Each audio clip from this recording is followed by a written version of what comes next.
Hello and welcome to Out of Office. You're watching it right here on NDTV Profit.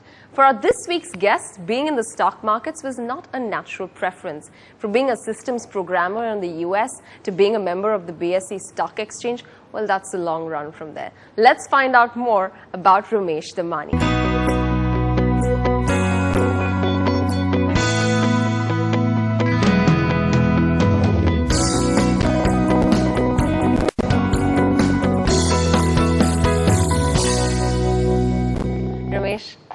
Welcome to the show. Thanks a lot for giving us your time. Divya, nice to be with you. Thank you for having me. Well, this is what we know you love to do. You love to read. Almost 6 hours a day is what you've put into reading. You love reading all kinds of books, management-related books, and obviously stock markets, because that's what you are.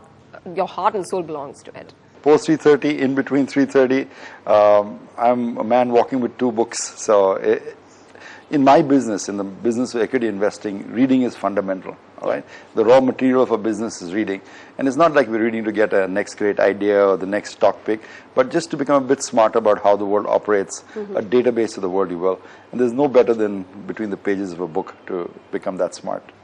My friends tell me that I'm a book with two legs, so yeah, I tend to read that much, but it's good. I've really enjoyed it, and I found that I can learn a lot of wisdom from reading Buffett, Paulson, or whoever, not necessarily with the stock market, but philosophy, business, literature. They all help. The only category I don't read is fiction, because life is much, much better than fiction. You know, like I just said in my introduction, being in the stock market is probably not a natural choice for you. How did that happen, from being a systems programmer in the US to coming down and realizing that you want to do this? It's actually amazing. You know, Steve Jobs, who passed away recently, had this great speech which he gave at Stanford called Connecting the Dots, that how you do something in your life and you don't understand at that point, but somehow it helps connects the dots later on in your life, and then it all becomes meaningful to your life. For him, it was calligraphy. He took calligraphy courses, and then when the Apple came, he introduced calligraphy in computers. The similar thing happened to me, that I was a systems programmer. A lot of people were immigrating to America at that time. I immigrated too, and I started working in the computer field because that was an emerging field. It was more challenging. I did that. Then 1989 rolled around. I was the only son. Enormous family pressure to come back and be in India. So I did come back. But how my life connected with the dots, when I came back, Devina, in 1989-90, there was a huge cement boom going on in this country. And I was a freshman MBA from a good MBA school. And I couldn't read California State, perfect. I could not name a cement company in America. You know, I just didn't know. And though as an MBA, I used to read, as you said, voraciously, I couldn't name it because there's those unimportant businesses in America. No one paid attention to cement companies as they did in India. So for 2-3 years, I struggled to understand the market. And then, as luck would have it, or as you want to connect the dots, Infosys went public. And I was one of the first few people who understood the value of the software business and how important it was. Because of your background. Because of my background. I connected the dots. I was a systems programmer, and I bought software stocks. At the time, Indian analysts were still looking at physical floor layouts, capacity, cement utilization numbers. I was one of the few people who understood the benefit of a software industry. So, you know, it was luck, as you say, that you were in the right place at the right time and you could ride the move. And then what made you think of, you know, probably then you would think of joining another company, where you became like a member of the BSE yourself to do it yourself? Yeah, no, that was pretty straightforward. The BSE at that time, the government of India had a diktat that they wanted to increase the membership to make it more professional, so CAs and MBAs were encouraged.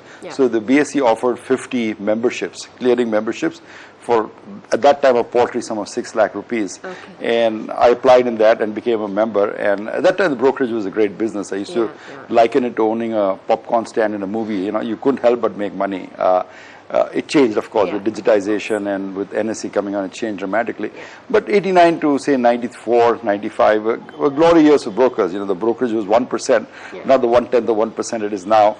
And volume was whatever you could do. I mean, so it was a good business to be in. But pretty soon I realized that I'd rather make the 100% that investors were making, because India was a great growth story. When I came, for example, the index was 600. Today it's closer to 17,000. So you have a 30-fold move in the index itself. So it was much better to focus on that part rather than the brokerage part.